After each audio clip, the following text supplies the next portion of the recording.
Now once you have your little gay-ass dream, you'll come here. Captain Faggot, that you met at the beginning of the game, gets cut. And thankfully the body odor kills his assailant. Now, this is where I'm a little confused. This is Dunrick. He says he sent his servant to warn you. His servant looks exactly like him. I'm a little confused on that point. So, apparently he has a twin that is not related and is his servant or something. I don't know. His little butt buddy. Maybe he used a spell to turn his servant into himself so that he could fuck himself. I don't know.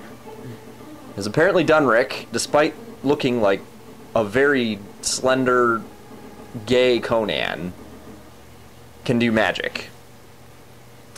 But then he dies. Good riddance. Who the fuck cares? You leave his rotting corpse there, without shame, and come down here, laugh as that son of a bitch dies after he breathes in your body odor, and then get ready for the giant octopus. This is my least favorite level in the game, and yet at the same time I like to watch it. Because it's kind of got a cool look about it. It's dark.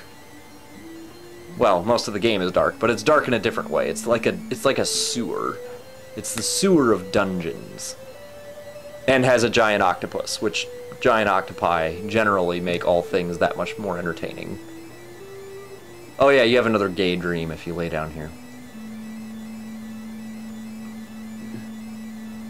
Yes, there are a whole bunch of flashes and shit dies. So a whole bunch of people came down here for some odd reason and fucked the dragons up.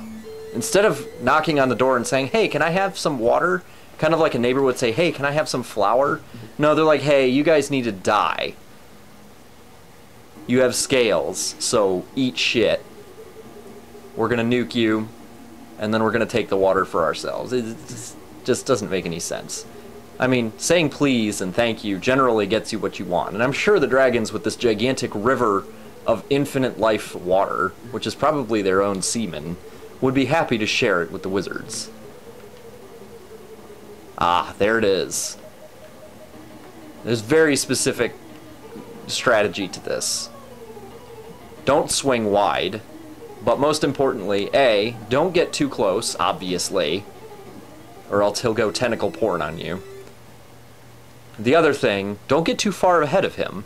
That can happen, in which case you'll just automatically get caught up to and die. Which is gay as hell, but is a fact of life. Your object is to lure him into that whirlpool, as the goblins told you previously, because somehow that will drown a sea monster. And at this point, once again, you can ask, why the fuck don't they do it themselves, since they don't apparently value their own lives all that much? I mean, the obvious answer is still, of course, hey, let's see what the stupid white dude does. Because he is stupid. Try to keep close to... Try to keep on the inside of the racetrack, so to speak. And don't go up that ladder. You can go up the ladder, but he will catch you, drag you back down, and then proceed to rape you with his tentacles. And then count your blessings, because this is actually not supposed to be level 6 of the Immortal. In the Genesis version, level 6 is a level full of spiders. And of particular note, there is a place where you have to go into a certain hole, and if you go into the wrong hole, a spider will reach out, stab you in the crotch, pull you into the hole, and then have his way with you. Otherwise, they spray their webbed semen on you, and then, well, you can guess what happens from there.